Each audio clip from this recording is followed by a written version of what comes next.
SEP Fanfic Readings presents 1,000 Words by Olive Juice 28. Chapter 33. Words with Friends. Harry came stumbling through the flue in Bill's office, a stack of parchment clutched in his hands. Draco, as usual, was already there, sprawled comfortably in a chair, twirling his wand between his fingers absently. "Hey, Malfoy," Harry huffed out as he strode across the room and plunked the papers down on the desk. "What's all this?" Draco stood and peered over the pile that had started to tip to one side, causing the top few pieces to slide off. Seeker reflexes kicked in. Both wizards reached out to catch them before they fluttered to the floor, each catching one in their outstretched hands. "Looks like a tie," Harry chortled.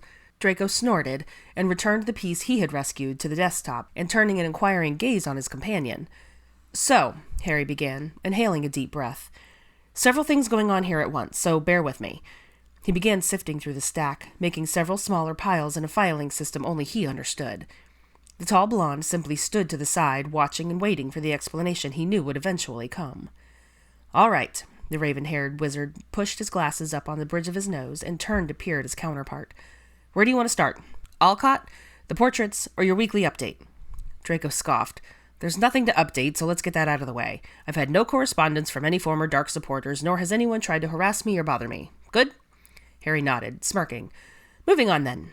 He tilted his head towards the array of pages covering Bill's usually neat desk. "Let's start with Alcott." "Okay." Harry gestured to several pieces of information before them. "As you know, I met with him last week and gave him more details about Hermione's parents. I passed along your questions, too, and he asked for a day or two to look into some things before getting back to me, which he now has." He picked up one of the pages and handed it to Draco. "This is his proposed plan of action. He's come up with a timeline and a treatment course for Edward and Jeanette." He paused, giving his friend time to read over the lengthy description before him. Draco was amazed. Alcott had not only described the methods he thought would be most productive, but also mapped out a regimen in which he would treat the Grangers himself over the next several months. It was more than Draco had ever considered they'd receive, especially in such short order. A spark of hope flared to life in him as he looked back at Harry. "He thinks it will work, then? He thinks he can reverse it?" Harry nodded, grinning. "As you can see, it won't be a one-time meeting, but a lengthy process. He'll need to see them regularly over a period of roughly 3 months. If you think this is all a good idea and something we should move forward with, then he'll need to discuss all the logistics." He now waved to another pile of papers that seemed to be ministry-related, with official seals and signatures. Unable to fully contain his excitement, Draco started pacing the office. "Is there any way this could backfire? Any way this treatment could harm them? Or cause further damage?" His gaze flickered back and forth between Harry and the floor as he wore a path in front of the fireplace. "No, from what Alcott explained, the worst-case scenario is that they simply don't do anything at all, that nothing changes. The only other negative possibility is that they might start to remember a few things and then come to a full stop, in which case he would simply remove those recollections and discontinue his attempts. That's why he needs such a long time. He says he will do things in very small segments so as not to overwhelm their memory functions. He also needs to make sure that each session sticks with them for a few days before moving on." Harry was also rather jittery with nerves and kept carting his fingers through his already messy hair. Draco continued to prowl back and forth, one hand shoved in his pocket, the other rubbing the back of his neck. How will he instigate a relationship with them? He can't just show up on the doorstep and announce he's moving in, yeah? Harry chuckled. "That's what all this is." He pointed to the legal-looking pile. "I filled Kingsley in on all of this, and he's fully supportive. He's signed any and every form we might possibly need to make this happen, and has basically given me free rein to do what I need to in order to get the ball rolling." Draco shot him an exasperated look with an eye roll thrown in for good measure. Harry shrugged unapologetically. "Hey, sometimes it pays to be the chosen one. I can pull strings and help my friends."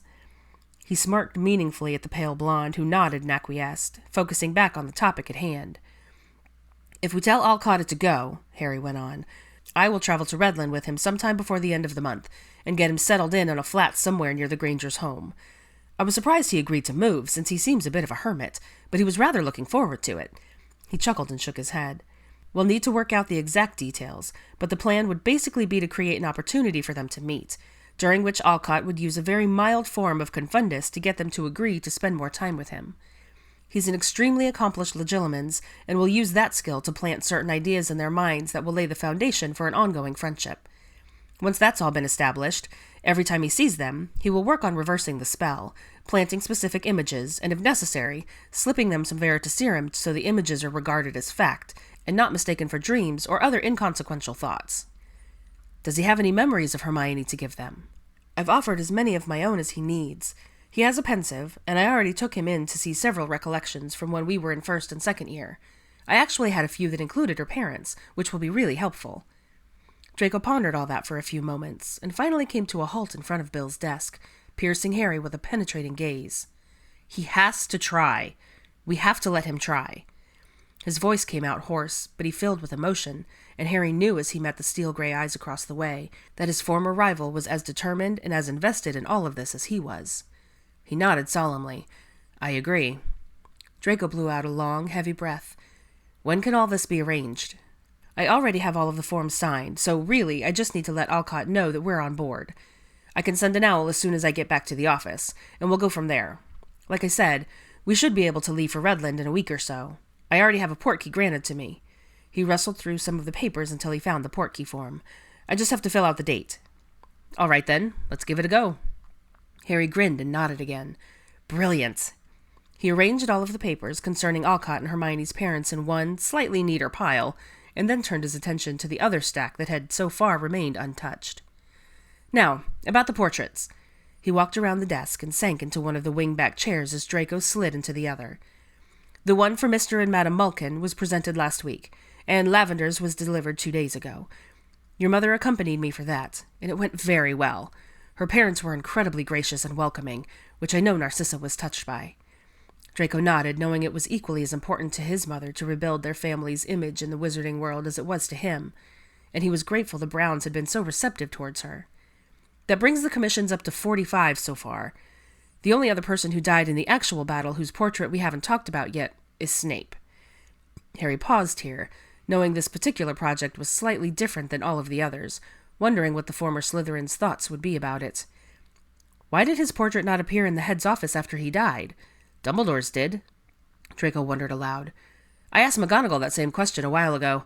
From what she surmised, the magic of the castle refused to acknowledge him as an actual headmaster, due to the nature of his position and his role in Voldemort's ranks. He was seen as a traitor, which we all know now was not the case, but the window of time for a head's portrait to appear is limited. Both young men fell silent as they considered this. After a bit, Harry spoke again. You know, I honestly don't think he'd even want his portrait in that office. You're probably right, Draco mused. Do you think we could put one in the potions classroom? Or outside the Slytherin dorm, somewhere in his domain? His lips quirked in a wry smile. Honestly, sometimes I still expect to see him skulking around a dark corner, waiting to throw someone in detention.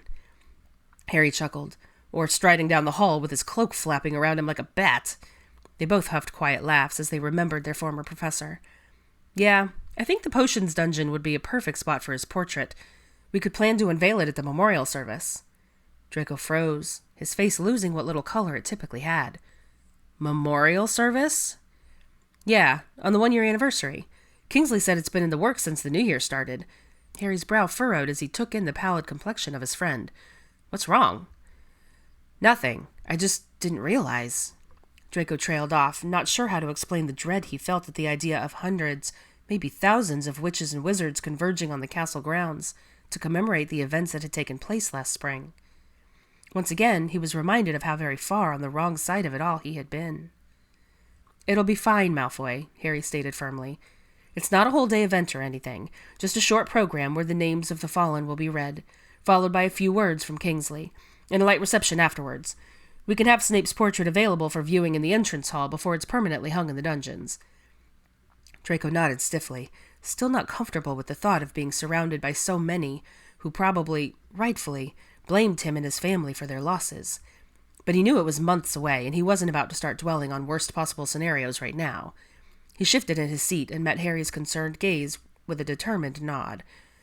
Since we've basically completed the portraits for the battle victims, I'd like to start a new list. Harry's brows rose in question. I want to have them done for anyone who died at the hands of Voldemort, or his Death Eaters, after he came back to power, starting with Cedric Diggory. Now it was Harry's turn to feel the blood drain from his face. Even now, 4 years later, The memory of Cedric's lifeless eyes stared up at him from the ground in the graveyard sent a tremor of fear down his spine and caused his gut to roil. All he could do was nod and swallow thickly in agreement. He knew how much the Diggories would appreciate this. "I'll need your help again," Draco continued, watching Harry carefully. He knew the Hufflepuff's death had been traumatic for him, and guessed that entire event still replayed itself every once in a while in Harry's dreams, much like several particularly nasty memories visited his own from time to time. "I only know of a handful of people who were targeted specifically for their allegiance to Dumbledore, or the Order, though I'm sure there were many more." Harry nodded, pulling himself from the dark thoughts swirling in his mind. There were definitely more than the number of battle victims. It's going to be quite an extensive list. He wondered if the Malfoy vault still contained enough gold to cover all of these portraits, but didn't want to offend Draco by asking. Thankfully, his question was answered without his interference. "That's fine," Draco waved a hand dismissively. "I had already talked to Mother over the holidays about liquidating some of our assets to make more funds available for this endeavor. She was happy to do so, although our solicitor was reluctant to sign off on it," he scoffed. "Seemed to question her authority, since he had only ever previously dealt with my father. But she'd been expecting some pushback and summoned copies of the documents that were signed long before Lucius ever went to Azkaban. The only precaution my father took in all of this mess was to make sure that if anything happened to him, the estate would transfer to my mother until I was able to take the helm after I marry. If something were to remove her from that capacity, I would be jointly responsible for the estate, along with the solicitor, until I'm wed." Harry frowned in confusion. "Why does it matter if you're married or not? Why doesn't it just come to you once you're of age, which you already are?" "Because my father wanted to make sure I would be at a place in my life where I would take my responsibilities seriously." Draco rolled his eyes and let out a mirthless laugh. "Didn't want to hand over his legacy to his young, careless, frivolous son. Guess he figured if I was mature enough to take a wife, I would be able to handle running the estate as well." He snorted. "As if that's any indication of capability. I've got plenty of relatives who've been married for decades and have done a stellar job of squandering their fortunes and ruining their families." "Interesting," Harry murmured. "So that's not a pureblood thing, just a Lucius thing?" "Yep." Draco waved his hand again, as if to dismiss the entire notion. "Suffice to say, we have more than enough to commission all of the portraits, and keep the estate running, and pay the salaries of all the Ministry employees for several years if the need should ever arise, so don't worry your pointy little head, Potter." He grinned as he said it, though, so Harry took no offense, and was relieved to know the aristocratic family he had grown rather fond of would be no worse for wear after all their philanthropic efforts were complete. Harry reached for the last stack of parchment and handed it over to Draco. "These are just the letters we've received from the families who have been given portraits. I've already shared them with Narcissa and wanted you to have a chance to read them too. I don't need them back, so you can keep them, or return them to her, or whatever you want. They're all very appreciative and supportive of your family." Draco's eyes shot up to Harry at that unexpected moment. "You'll see, when you read them." He stood up to leave, gathering the other pages he still needed to sort through as he made plans for Alcott in the weeks to come. "I'll let you know what happens with this all, and when we'll be heading to Australia. I might have to mislead." He chose his words carefully, not liking the idea of lying to one of his best friends. "Hermione, a little. If by some chance she expects to see me and I'm gone to meet Alcott or something, I might need your help if it comes to that." "Whatever I can do." Gray eyes met green in solidarity, both young men nodding as they shook hands in front of the fireplace. Harry disappeared in a whirl of green flames, and Draco was left standing with a stack of apparent thank-you notes in his hands and an unexpected swell of hope in his heart. It was Friday morning, and that meant breakfast with Ginny in the Great Hall. As Hermione scanned the room for her fiery-haired friend, she breathed a deep, contented sigh. She truly loved sharing meals with her fellow eighth-years in the room, but there was still something to be said for the enchanted ceiling, marble scrollwork, and impressive architecture that met her eyes as she stood inside the double doors. This was truly the first space she had been introduced to in the castle, and it would forever be one of her favorites. She spotted all three of her first years sharing a table with one of Daphne's and both of Neville's, smiles on everyone's faces as they chatted animatedly over their plates. It warmed her heart to see evidence of the inner-house friendship so clearly displayed, and was simply another reminder that everything they had endured really had served a purpose. "Hey, sorry I'm late," Ginny huffed as she came barreling through the doors. "Wanted to get a letter out to Harry before my first lesson." "No worries," the older witch smiled and roped her arm through her friends, steering them in the direction of an empty table nearby. "I only just arrived myself." The girl sat down, and immediately the center of the table was filled with a variety of breakfast offerings: poached eggs, smoked kippers, thick slices of toast, baked beans, and glazed fruit. They each filled their plates and launched right into a discussion about the upcoming trip to Hogsmeade the next day, and Ginny was supposed to patrol as part of her prefect duties. "Don't forget to check the back room at the Hogshead, and the alleys near Zonko's, and Scrivenshafts," Hermione suggested as she speared a few beans with her fork. "Those have always been popular spots for the new third-year couples." "Good idea," nodded Ginny. "What about popular spots for eighth-year couples?" A teasing smirk spread across her pretty face as she gleefully watched a pink tinge color her companions. Hermione's eyes widened, and she tried to look as if she had no idea what was being suggested. "I have no idea where Hannah and Neville go when they're in town," she sniffed in a superior fashion, and began cutting up her egg with far more vigor than was necessary for a soft fare. Ginny burst into laughter. "Oh yes, that's exactly what I was wondering about. Hannah and Neville, of course." The brunette witch couldn't stop the smirk that tugged at her lips as a result of her friend's mirth. She kept her gaze on her plate while she pushed bits of food around with her fork, and decided to admit something to her best girlfriend. "Draco and I aren't big on open displays of affection, really, you know? But lately," she trailed off, unsure of how to explain the shift she had noticed. "Lately?" Ginny prompted. "I don't know. He just seems more attached to me." It was voiced as a question, because she honestly wasn't sure what was going on with her favorite wizard. All she knew was that over the past few days, there was definitely an increase in their physical contact. Just the day before, halfway through their arithmancy class, he'd linked his pinky with hers on top of their shared table, and had sat like that for the rest of the lesson, which wasn't a big deal, but it was totally uncharacteristic of him. She described the scene to Ginny, who listened with a thoughtful expression on her face. "And that's just one example," Hermione continued. "He about scared me witless in the library on Tuesday when he came up behind me and wrapped his arms around my waist. I hadn't heard him at all and almost screamed and dropped the books I was holding. Madam Pince would have had my head." The youngest Weasley chortled at the recounting, knowing her friend would have been more distressed about dropping a mouldering text than anything else. She considered her curly-haired table-mate for a moment before deciding to ask a few questions. "Has he told you how he feels about you?" "Well, I mean, he tells me how much he likes me at least once a day." A shy smile spread across her face, her cheeks heating up more. "And he's always thanking me for listening to him, or helping him, or whatever." She shrugged and swirled a bit of toast around in the egg yolk on her plate. "I know he cares about me a lot."